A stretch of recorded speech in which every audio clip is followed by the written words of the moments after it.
ನಮಸ್ಕಾರ ವೀಕ್ಷಕರೇ, ಏಷ್ಯಾನೆಟ್ ಸುವರ್ಣ ನ್ಯೂಸ್ನ ಜಾತಕ ಫಲ ವಿಶೇಷ ಕಾರ್ಯಕ್ರಮಕ್ಕೆ ಸ್ವಾಗತ. ನಾನು ನಯನ ಶಂಕರ್. ಇವತ್ತು ಬಹಳ ವಿಶೇಷವಾದಂಥ ದಿನ, ಮಂಗಳವಾರ, ಜೊತೆಗೆ ಧನುರ್ಮಾಸ ಕೂಡ ಪ್ರಾರಂಭವಾಗ್ತಾ ಇದೆ. ಹಾಗಾದ್ರೆ ಈ ದಿನದ ವಿಶೇಷತೆ ಏನು? ಇವತ್ತು ದ್ವಾದಶ ರಾಶಿಗಳ ಫಲಾಫಲ ಹೇಗಿದೆ? ನೀವು ಕಳಿಸಿರುವಂತಹ ಸಂದೇಶಗಳಿಗೆ ಪರಿಹಾರವೇನು? ಎಲ್ಲವನ್ನ ನೋಡ್ತಾ ಹೋಗೋಣ. ಇದೀಗ ನಮ್ಮ ಜೊತೆ ಖ್ಯಾತ ಜ್ಯೋತಿಷಿಗಳಾಗಿರುವಂತಹ ಶ್ರೀಕಂಠ ಶಾಸ್ತ್ರಿ ಅವರಿದ್ದಾರೆ. ಬನ್ನಿ ಅವರನ್ನ ಕಾರ್ಯಕ್ರಮಕ್ಕೆ ಸ್ವಾಗತಿಸೋಣ. ಶಾಸ್ತ್ರಿಗಳೇ, ಕಾರ್ಯಕ್ರಮಕ್ಕೆ ಸ್ವಾಗತ. ನಮಸ್ಕಾರಗಳು. ಶಾಸ್ತ್ರಿಗಳೇ, ಇವತ್ತು ಮಂಗಳವಾರ, ಜೊತೆಗೆ ಧನುರ್ಮಾಸ ಕೂಡ ಪ್ರಾರಂಭವಾಗ್ತಾ ಇದೆ. ಈ ದಿನದ ವಿಶೇಷತೆಯನ್ನ ತಿಳಿಸ್ಕೊಡೋದಾದ್ರೆ. ಶ್ರೀ ಗುರುಭ್ಯೋ ನಮಃ. ಹರಿ ಓಂ. ಮೂರ್ತಿತ್ವೇ ಪರಿಕಲ್ಪಿತ ಶಶಿಭೃತೌ ವರ್ತ್ಮ ಪುನರ್ಜನ್ಮನ ಮಾತ್ಮೇತ್ಯಾತ್ಮವಿದಾಂ ಕೃತುಶ್ಚೇಜತಾಂ ಭರತ ಅಮರ ಜ್ಯೋತಿಷಾಂ ಲೋಕಾನಾಂ ಪ್ರಳಯೋದ್ಭವ ಸ್ಥಿತಿ ವಿಭುಶ್ಚಾನೇಕಧಾಯ ಶ್ರಿತೌ ವಾಚನ್ನ ಸದದಾತ್ ಅನೇಕ ಕಿರಣ ತ್ರೈಲೋಕ್ಯ ದೀಪೋ ರವಿಹಿ. ಸಮಸ್ತ ವೀಕ್ಷಕರಿಗೆ ಶುಭೋದಯ, ಶುಭ ಬೆಳಗು. ಈ ದಿನ ಮಹತ್ವ ಪೂರ್ಣವಾಗಿದೆ. ಈ ವಿಶೇಷತೆಯನ್ನು ತಿಳಿಯೋಣ. ತತ್ಪೂರ್ವದಲ್ಲಿ ಹೊತ್ತಿನ ಪಂಚಾಂಗ ಗಮನಿಸಿಕೊಳ್ಳೋಣ. ಶ್ರೀ ವಿಶ್ವಾವಸುನಾಮ ಸಂವತ್ಸರ, ದಕ್ಷಿಣಾಯಣ, ಹೇಮಂತ ಋತು, ಮಾರ್ಗಶಿರ ಮಾಸ, ಕೃಷ್ಣ ಪಕ್ಷವಾಗಿದೆ. ಈ ದಿವಸ ಮಂಗಳವಾರವಾಗಿರ್ತಕ್ಕಂಥದ್ದು, ದ್ವಾದಶಿ ತಿಥಿ, ಸ್ವಾತಿ ನಕ್ಷತ್ರ. ಈ ದಿವಸ ಧನುರ್ಮಾಸ ಪ್ರಾರಂಭ. ಧನುರಾಶಿಗೆ ಸೂರ್ಯನ ಪ್ರವೇಶವಾಗುವುದನ್ನು ಧನುರ್ಮಾಸ ಅಂತ ಕರೀತಾರೆ. ಷಡಶೀತಿ ಪುಣ್ಯಕಾಲ ಅಂತಲೂ ಕರೀತಾರೆ ಇದನ್ನು. ಮಕರ ಸಂಕ್ರಮಣವೂ ಮುಂದಿನ ತಿಂಗಳಿದೆ. ಅದು ತುಂಬ ಪ್ರಸಿದ್ಧವಾಗಿರತಕ್ಕಂಥದ್ದು. ಕಾಲದ ವಿಭಾಗ ಮಾಡುವಲ್ಲಿ ಮಕರ ಸಂಕ್ರಾಂತಿಯ ಪಾತ್ರ ಬಹಳ ದೊಡ್ಡದು.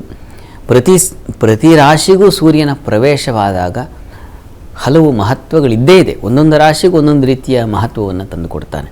ಧನುರ್ಮಾಸ ಒಂದು ವಿಶೇಷವಾದ, ಧನುರಾಶಿ ಗುರುವಿನ ಮನೆ.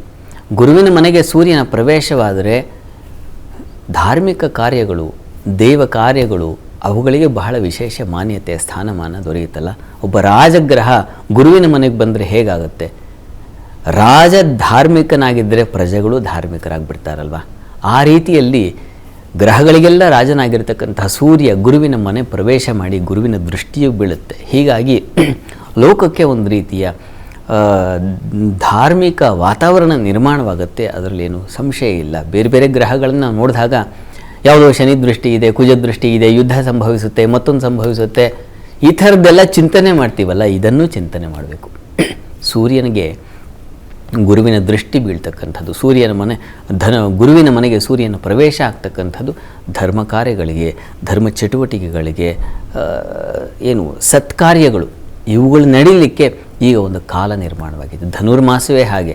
ಪಾಪ ಬೆಳಗಿನ ಜಾವದಲ್ಲಿ ಎದ್ದು ದೇವತೆಗಳಿಗೆಲ್ಲ ಪೂಜೆ ಹೇಗೆ ಅಂತಂದರೆ, ಸೂರ್ಯೋದಯ ಕಾಲದಲ್ಲಿ ಎಲ್ಲ ಮಹಾಮಂಗಳಾರತಿ ಮುಗಿದೋಗಿರುತ್ತೆ.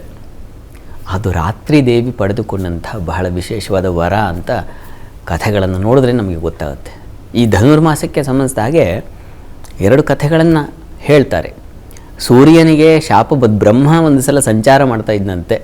ಆ ಸಂದರ್ಭದಲ್ಲಿ ಸೂರ್ಯ ಅಡ್ಡ ಬಂದ ಅಂತ ಹೇಳಿ ಅವನಿಗೆ ದೂರ ಹೊರಟು ಹೋಗುವಂತೆ ಶಾಪ ಕೊಟ್ಟ ಅಂತ ಹೇಳಿ ಸೂರ್ಯ ಬಹಳ ದೂರವಾಗಿಬಿಡ್ತಾನೆ. ಆ ಕಾರಣದಿಂದಾಗಿ ಚಳಿಗಾಲ ಅನ್ನೋದು ಬಂದುಬಿಡುತ್ತೆ. ನಮಗೆ ಸೂರ್ಯನಿಂದ ಬಹಳ ದೂರ ಇರ್ತೀವಿ, ನಮಗೆ ಬಿಸಿಲೇ ಸಿಗೋದಿಲ್ಲ ಅಂತ. ಆಗ ಇದಕ್ಕೆಲ್ಲ ದೇವತೆಗಳು ಪ್ರಾರ್ಥನೆ ಮಾಡಿದುವಂತೆ. ಏನಪ್ಪ ಕಥೆ ನಮ್ಮದು, ಏನು ಮಾಡೋದು ಅಂತ. ಇಲ್ಲ, ಸೂರ್ಯನಿಗೆ ಹೇಳಿ ನಾರಾಯಣನಿಗೆ ಪ್ರಾರ್ಥನೆ ಮಾಡಲಿ. ನಾರಾಯಣನ ಪ್ರಾರ್ಥನೆ ಮಾಡೋದು ಅಷ್ಟೇ ಅಲ್ಲ, ಮುದ್ಗಾನ್ನ ನೈವೇದ್ಯ ಮಾಡಬೇಕು ಅಂತ. ಹೆಸರು ಬೇಳೆಯಿಂದ ಮಾಡಿದಂಥ ಯಾವುದನ್ನು ಅನ್ನ ಇದೆ, ಅದನ್ನು ನೈವೇದ್ಯ ಮಾಡಬೇಕು. ಅದನ್ನು ಪ್ರಸಾದ ತಗೊಳ್ಳಿ, ಅವನಿಗೆ ಮತ್ತೆ ಶಕ್ತಿ ಬರುತ್ತೆ ಅಂತ ಹೇಳಿ ಪ್ರಾರ್ಥನೆ ಮಾಡಿದ. ಸೂರ್ಯನೇ ಪ್ರಾರ್ಥನೆ ಮಾಡಿದ, ನಾರಾಯಣನನ್ನು ಕುರಿತು ಪ್ರಾರ್ಥನೆ ಮಾಡಿದ ಕಾಲ. ಹಾಗಾಗಿ ಇದು ಅತ್ಯಂತ ಶ್ರೇಷ್ಠ ಅಂತ ಒಂದು ಕಥೆ ಹೇಳುತ್ತೆ. ಇನ್ನೊಂದು ಕಥೆಯ ಪ್ರಕಾರ, ರಾತ್ರಿ ದೇವಿ ದಕ್ಷಿಣಾಯಣ ಪ್ರಾರಂಭವಾಗಿರ್ತಕ್ಕಂಥದ್ದು ಆಗಲ್ವಾ, ಆಷಾಢ ಮಾಸದ ಮಧ್ಯಭಾಗದಿಂದ ಶುರುವಾಗುತ್ತೆ. ಆ ಸಂದರ್ಭದಲ್ಲಿ ದಕ್ಷಿಣಾಯಣವನ್ನು ಕಡೆಗಣಿಸ್ತಾ ಇದ್ರಲ್ವ ಎಲ್ಲ. ಉತ್ತರಾಯಣ ಶ್ರೇಷ್ಠ ಕಾಲ, ಯಾಕೆಂದರೆ ದೇವತೆಗಳ ಹಗಲು, ದಕ್ಷಿಣಾಯಣ ದೇವತೆಗಳ ರಾತ್ರಿ. ಹೀಗಾಗಿ ಅದೇನು ತಿರಸ್ಕಾರ್ಯ ಅನ್ನೋ ರೀತಿಯಲ್ಲಿ ಇತ್ತು. ಈಗಲೂ ಮನಸ್ಸಿನಲ್ಲಿ ಹಾಗೇ ಇದೆಯಲ್ವ. ಆ ಸಂದರ್ಭದಲ್ಲಿ ಆ ದಕ್ಷಿಣಾಯಣದ ರಾತ್ರಿ ಅಲ್ವಾ, ಹಾಗಾಗಿ ರಾತ್ರಿ ದೇವಿ ಒಂದು ಸ್ತ್ರೀ ರೂಪವನ್ನು ತಾಳಿ ಪರಮಾತ್ಮನಲ್ಲಿ ಪ್ರಾರ್ಥನೆ ಮಾಡಲಂತೆ. ಏನಪ್ಪ, ನನಗಿಷ್ಟು ಕಡೆಗಣನೆ ಉಂಟಾಗ್ಬಿಟ್ಟಿದೆ, ರಾತ್ರಿ ಅಂತಾರೆ, ನನ್ನನ್ನು ಅಷ್ಟು ತಿರಸ್ಕಾರ ಮಾಡ್ತಾ ಇದ್ದಾರೆ, ನನ್ನ ಕಥೆ ಏನು, ನನಗೆ ಪೂಜ್ಯ ಸ್ಥಾನ ಬೇಕು ಅಂತ ಹೇಳಿ ಪ್ರಾರ್ಥನೆ ಮಾಡಿದಾಗ ಆ ಪ್ರಾರ್ಥನೆಗೆ ಮೆಚ್ಚಿ ಭಗವಂತ ವರ ಕೊಡ್ತಾನೆ. ಯೋಚನೆ ಮಾಡಬೇಡ. ನಿನ್ನ ಎಲ್ಲ ಕಾಲವು ಶ್ರಾವಣ ಮಾಸ ಪ್ರಾರಂಭದಿಂದ ಹಿಡಿದು ಕಾರ್ತೀಕ ಮಾಸದ ಕೊನೆಯವರೆಗೆ ಮಾರ್ಗಶಿರ ಮಾಸವೂ ನಂದೇ ಮಾಸ.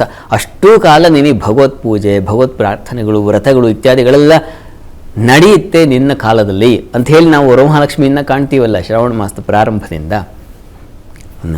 ಇನ್ನೂ ಹಿಂದಕ್ಕೆ ಹೋಗಬೇಕು ಅಂತಂದರೆ ನಾಗಪ್ಪನ ಪೂಜೆ, ಚತುರ್ಥಿ, ಪಂಚಮಿ ಹೀಗೆಲ್ಲ ಬರುತ್ತೆ. ಸುಬ್ರಾಯ ಷಷ್ಠಿ, ಸಿರಿಯಾಳ ಷಷ್ಠಿ ಇತ್ಯಾದಿ ಎಲ್ಲ ಅಲ್ಲಿಂದ ಹಿಡಿದು ಏನು ನೋಡಿದ್ರು ಪೂಜೆ ಪೂಜೆ ಪೂಜೆ. ಹೀಗಾಗಿ ರಾತ್ರಿ ಕಾಲವೇ ಒಂದು ರೀತಿಯ ಆರಾಧನೆಗೆ ಮೀಸಲಿಟ್ಟಂತಹ ಕಾಲವಾಗೋಯಿತು ಅವಳ ಒಂದು ಪ್ರಾರ್ಥನೆಯಿಂದಾಗಿ ಅಂತ. ಮತ್ತೊಂದು ವಿಶೇಷ ವರ ಕೊಡ್ತಾನೆ ನೋಡು. ನೀನು ರಾತ್ರಿ ಕಾಲದ ಇನ್ನೇನು ಪ್ರಾತಃ ಸೂರ್ಯೋದಯ ಆಗಬೇಕು, ಸೂರ್ಯೋದಯಕ್ಕಿಂತ ಮುನ್ನ ಅದನ್ನು ಬ್ರಾಹ್ಮಿ ಮುಹೂರ್ತ ಅಂತ ಹೇಳ್ತಾರಲ್ವ, ಆ ಬ್ರಾಹ್ಮಿ ಮುಹೂರ್ತ ಅಂತಕ್ಕಂಥದ್ದು ಧನುರ್ಮಾಸ ಅಂತ ಪ್ರಸಿದ್ಧಿಯಾಗತ್ತೆ. ಅದು ಬ್ರಹ್ಮ ಪೂಜನೀಯವಾದ ಸ್ಥಾನವನ್ನು ಪಡೆಯುತ್ತೆ ಆ ಮಾಸ.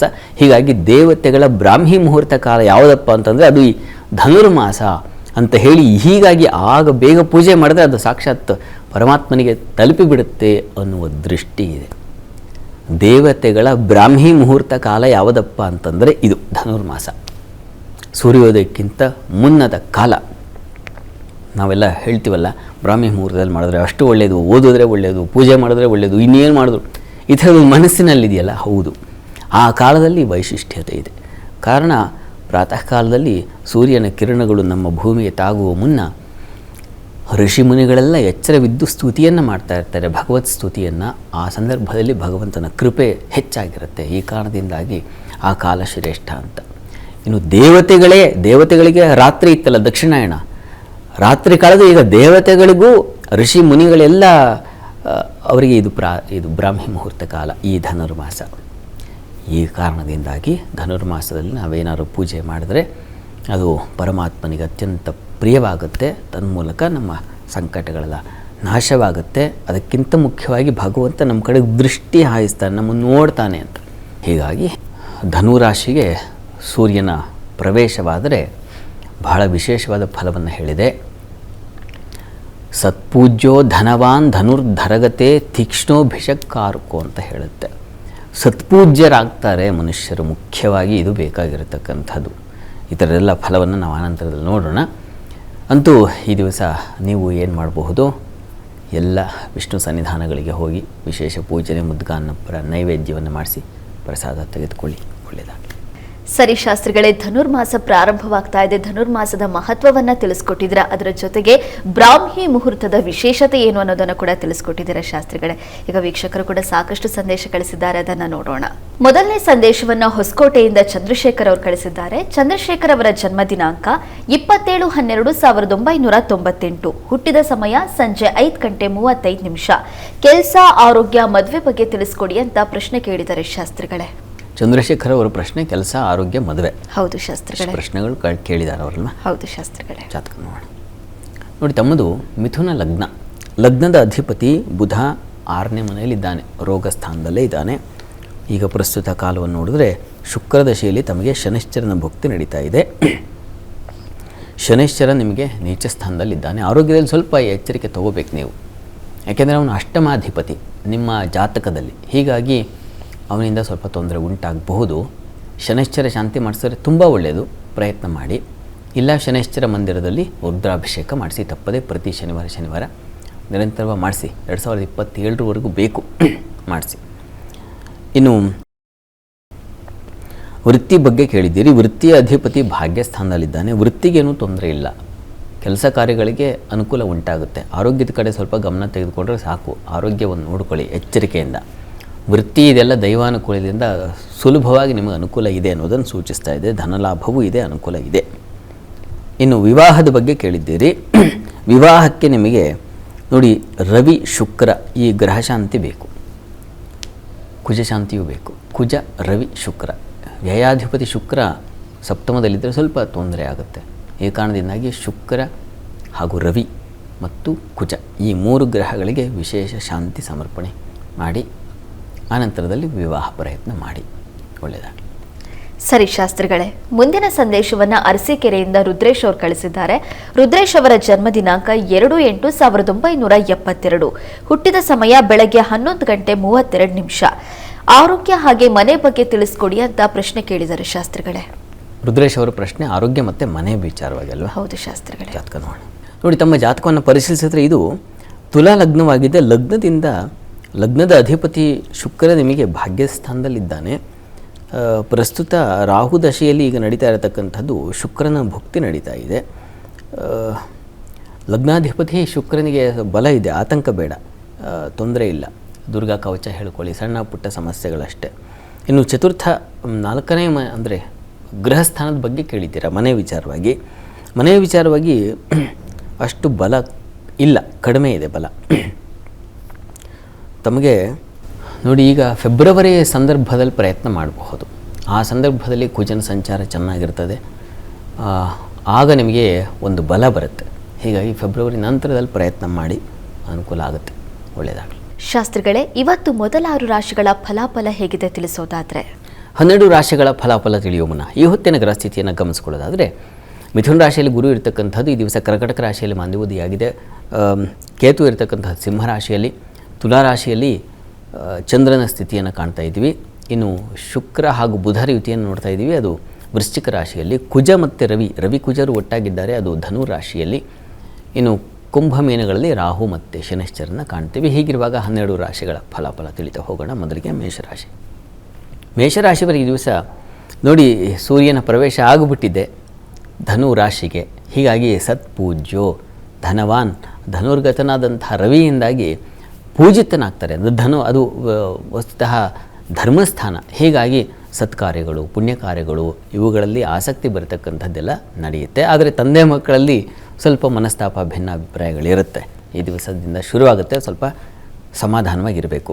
ಇನ್ನು ಈ ದಿವಸ ಬಂಧುಗಳಿಂದ ಸ್ವಲ್ಪ ತೊಡಕನ್ನು ಸೂಚಿಸ್ತಾ ಇದೆ, ನೀರಿನ ಕಂಟಕಗಳನ್ನು ಸೂಚಿಸ್ತಾ ಇದೆ, ಹುಷಾರಾಗಿರಿ. ಇನ್ನು ವ್ಯಾಪಾರಿಗಳಿಗೆ ತುಂಬ ಚೆನ್ನಾಗಿದೆ. ಹೂವು ಹಣ್ಣಿನ ವ್ಯಾಪಾರಿಗಳಿಗೆ, ಹೈನುಗಾರರಿಗೆ ಎಲ್ಲ ತುಂಬ ಚೆನ್ನಾಗಿ ಚಂದ್ರನ ಬಲ ಇದೆಯಲ್ಲ. ಹೀಗಾಗಿ ಮಾರುಕಟ್ಟೆಗಳಲ್ಲಿ ವ್ಯಾಪಾರ ಮಾಡ್ತಾ ಇರತಕ್ಕಂಥ ಎಲ್ಲ ವಹಿವಾಟಿನವರಿಗೆ ತುಂಬ ಚೆನ್ನಾಗಿರುತ್ತದೆ.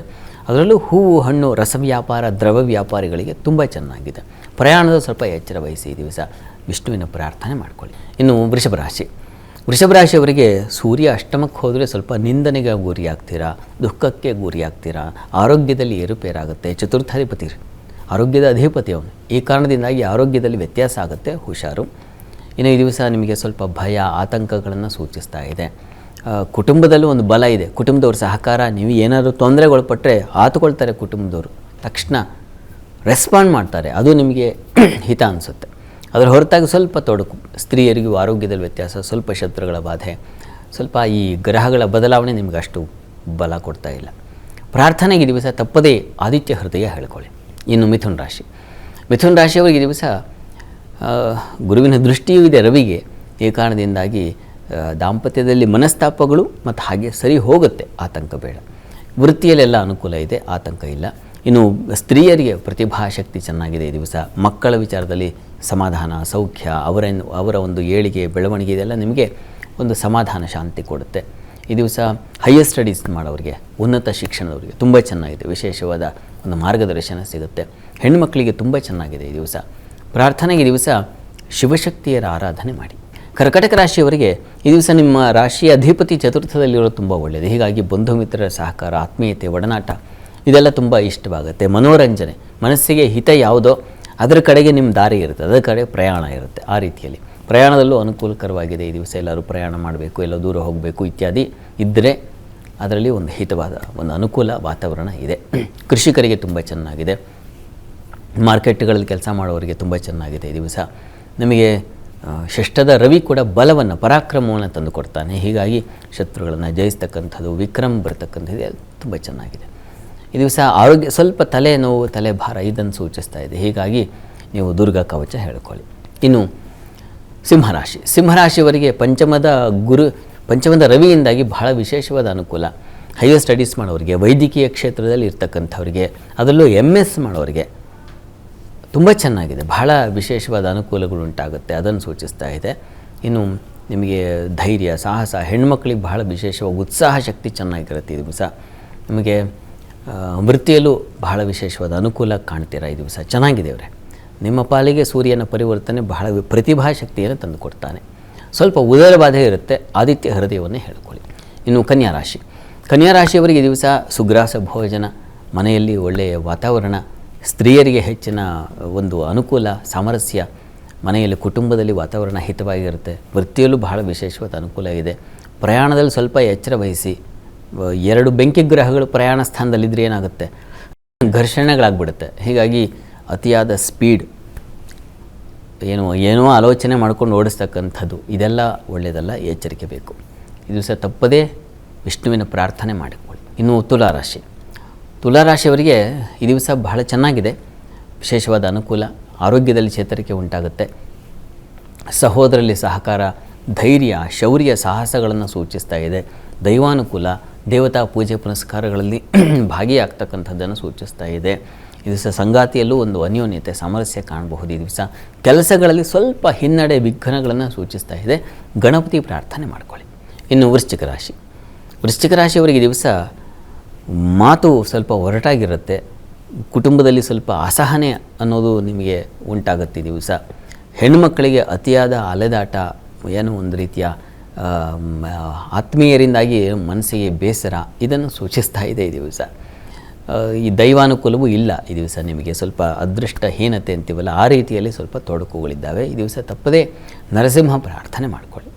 ಧನುರಾಶಿಯವರಿಗೆ ನೋಡಿ, ಸೂರ್ಯ ಜನ್ಮದಲ್ಲಿ ಅಂದರೆ ನಿಮ್ಮ ರಾಶಿಯಲ್ಲಿ ಸಂಚರಿಸಿದ್ರೆ ಸತ್ಪೂಜ್ಯೋ ಧನವಾನ್ ಧನುರ್ಧರಗತೆ ತೀಕ್ಷ್ಣೋ ಭಿಷಕ್ಕಾರಕು ಅಂತ ಹೇಳುತ್ತೆ. ಹೀಗಾಗಿ ಔಷಧ ವ್ಯಾಪಾರಿಗಳಿಗೆಲ್ಲ ತುಂಬ ಚೆನ್ನಾಗಿದೆ, ರಾಜಕಾರಣಿಗಳಿಗೆ ತುಂಬ ಚೆನ್ನಾಗಿದೆ, ಸತ್ಪೂಜ್ಯರಾಗ್ತೀರಾ, ಇನ್ನೊಬ್ಬರಿಂದ ಗೌರವಿಸಲ್ಪಡ್ತೀರಾ, ಈ ರೀತಿಯ ಶುಭಫಲವನ್ನು ಹೇಳಿದೆ. ಅಧಿಕಾರಗಳಲ್ಲಿ ಯಾವ ಕೆಲಸ ಕಾರ್ಯಗಳನ್ನು ಮಾಡ್ತಾಯಿದ್ರೆ ಅಲ್ಲಿ ಒಂದು ಬಲ ಬರತಕ್ಕಂಥದ್ದು. ಚಂದ್ರನು ಲಾಭದಲ್ಲಿದ್ದರೆ ವ್ಯಾಪಾರಿಗಳಿಗೆ ಬಹಳ ವಿಶೇಷವಾದ ಅನುಕೂಲ, ದ್ರವ ವ್ಯಾಪಾರಿಗಳಿಗೆ, ರಸ ವ್ಯಾಪಾರಿಗಳಿಗೆ ತುಂಬ ಚೆನ್ನಾಗಿದೆ. ದಾಂಪತ್ಯದಲ್ಲಿ ಅನ್ಯೋನ್ಯತೆ, ಸಾಮರಸ್ಯ, ಮಿತ್ರರಿಂದ ಸಹಾಯ, ಎಲ್ಲ ರೀತಿಯ ಅನುಕೂಲ ಇದೆ. ವಸ್ತು ನಷ್ಟವೂ ಇದೆ, ಹುಷಾರು, ಕಾರ್ತವೀರ್ಯಾದಿಯನ್ನು ಸ್ಮರಣೆ ಮಾಡಿ. ಇನ್ನು ಮಕರ ರಾಶಿ. ಮಕರ ರಾಶಿಯವರಿಗೆ ಕಣ್ಣಿನ ಬಾಧೆಗಳು ಉಂಟಾಗಬಹುದು, ಮೂಳೆ ಸಂಬಂಧಿ ತೊಂದರೆಗಳಾಗಬಹುದು, ಹುಷಾರು. ಕೆಲಸಗಳಲ್ಲಿ ಮಾತ್ರ ತುಂಬ ಚೆನ್ನಾಗಿದೆ. ವೃತ್ತಿಯಲ್ಲಿ ಬಹಳ ವಿಶೇಷವಾದ ಅನುಕೂಲ. ಈ ದಿವಸ ಗೌರವ ಸಮರ್ಪಣೆ ಮತ್ತು ನಿಮಗಲ್ಲಿ ಮಾನ್ಯತೆ ಬರತಕ್ಕಂಥದ್ದು ಬಹಳ ವಿಶೇಷವಾಗಿದೆ. ಸಂಗಾತಿಯಲ್ಲಿ ಅಸಮಾಧಾನ, ಒಂದು ರೀತಿಯ ಭಿನ್ನಾಭಿಪ್ರಾಯಗಳೆಲ್ಲ ಬರುತ್ತೆ ಈ ದಿವಸ. ನೀವು ತಪ್ಪದೇ ಆದಿತ್ಯ ಹೃದಯವನ್ನು ಹೇಳ್ಕೊಳ್ಳಿ. ಜೊತೆಗೆ ಶಿವಶಕ್ತಿಯರ ಆರಾಧನೆ, ಶಿವಪಾರ್ವತಿಯರ ಸ್ಮರಣೆ ಮಾಡಿ. ಇನ್ನು ಕುಂಭರಾಶಿ. ಕುಂಭರಾಶಿಯವರಿಗೆ ಲಾಭದಾಯಕವಾಗಿದೆ. ತಂದೆಯಿಂದ ವಿಶೇಷವಾದ ಅನುಕೂಲಗಳು ಉಂಟಾಗ್ತಕ್ಕಂಥದ್ದು. ರಾಜಕಾರಣಿಗಳಿಗೆ ಬಹಳ ವಿಶೇಷವಾದ ಅನುಕೂಲ ಬರ್ತಕ್ಕಂಥದ್ದು. ಹಿರಿಯರಿಂದ ಗೌರವ, ಹಿರಿಯರಿಂದ ಒಳ್ಳೆಯ ಮಾರ್ಗದರ್ಶನ ಸಿಗ್ತಕ್ಕಂಥದ್ದು. ಬುದ್ಧಿ ಚುರುಕಾಗಿರ್ತದೆ. ದೈವಾನುಕೂಲ, ದೇವಸ್ಥಾನ, ಭಜನೆ, ಪ್ರಾರ್ಥನೆ ಇಂಥವುಗಳಲ್ಲಿ ಪಾಲ್ಗೊಳ್ತಕ್ಕಂಥದ್ದು ಮನಸ್ಸಿಗೆ ಹಿತವಾಗಿದೆ ಈ ದಿವಸ. ಇಷ್ಟ ದೇವತಾರಾಧನೆ ಮಾಡಿ. ಮೀನರಾಶಿಯವರಿಗೆ ಈ ದಿವಸ ವಿಶೇಷವಾದ ಅನುಕೂಲ. ವೃತ್ತಿಯಲ್ಲಿ ಬಹಳ ವಿಶೇಷವಾದ ಅಧಿಕಾರದ ಬಲ ಬರತಕ್ಕಂಥದ್ದು. ಹೊಸ ಕೆಲಸಗಳಿಗೆ ದಾರಿ ಸಿಗ್ತಕ್ಕಂಥದ್ದು. ಅನ್ವೇಷಣೆ ಮತ್ತು ಸ್ನೇಹಿತರಿಂದ, ಮಿತ್ರರಿಂದ ಸಹಾಯ ಬರ್ತಕ್ಕಂಥದ್ದು ತುಂಬ ಚೆನ್ನಾಗಿದೆ. ಹೆಣ್ಣು ಮಕ್ಕಳಿಗೆ ಸ್ವಲ್ಪ ಅಸಮಾಧಾನ, ದುಃಖದ ವಾತಾವರಣ ಇದೆ. ಮಕ್ಕಳಿಂದಾಗಿ ಸ್ವಲ್ಪ ಜಾಸ್ತಿ ಅದು. ಲಲಿತಾ ಸಹಸ್ರನಾಮ ಹೇಳ್ಕೊಳ್ಳಿ. ಈ ದಿವಸ 12 ರಾಶಿಗಳವರು. ರಾಶಿ ಗೊತ್ತಿಲ್ಲ ಅಂತಕ್ಕಂಥವ್ರು ಹೇಳಬಹುದಾದ ಮಂತ್ರ ಗಮನಿಸಿ. ಓಂ ಭಕ್ತರಕ್ಷಣ ದಾಕ್ಷಿಣ್ಯ ಕಟಾಕ್ಷಾಯೈ ನಮೋ ನಮಃ. ಈ ಮಂತ್ರವನ್ನು ಹೇಳ್ಕೊಳ್ಳಿ, ಅನುಕೂಲ ಆಗುತ್ತೆ. ಶಾಸ್ತ್ರಿಗಳೇ, ಈ ದಿನದ ವಿಶೇಷತೆ, ದ್ವಾದಶ ರಾಶಿಗಳ ಫಲಾಫಲ ಜೊತೆಗೆ ವೀಕ್ಷಕರ ಸಂದೇಶಗಳಿಗೆ ಪರಿಹಾರವನ್ನು ಕೂಡ ತಿಳಿಸ್ಕೊಟ್ಟಿದ್ದೀರಾ. ಧನ್ಯವಾದಗಳು ಶಾಸ್ತ್ರಿಗಳೇ. ಸರ್ವೇ ಜನಾಃ ಸುಖಿನೋ ಭವಂತು, ಸಮಸ್ತ ಸನ್ಮಂಗಳಾನಿ ಭವಂತು. ಎಲ್ಲರಿಗೂ ಶುಭವಾಗಲಿ. ವೀಕ್ಷಕರೇ, ಇದಾಗಿತ್ತು ಇವತ್ತಿನ ಜಾತಕ ಫಲ ವಿಶೇಷ ಕಾರ್ಯಕ್ರಮ. ನೇರ, ದಿಟ್ಟ, ನಿರಂತರ ಸುದ್ದಿಗಾಗಿ ನೋಡ್ತಾ ಇರಿ ಏಷ್ಯಾನೆಟ್ ಸುವರ್ಣ ನ್ಯೂಸ್.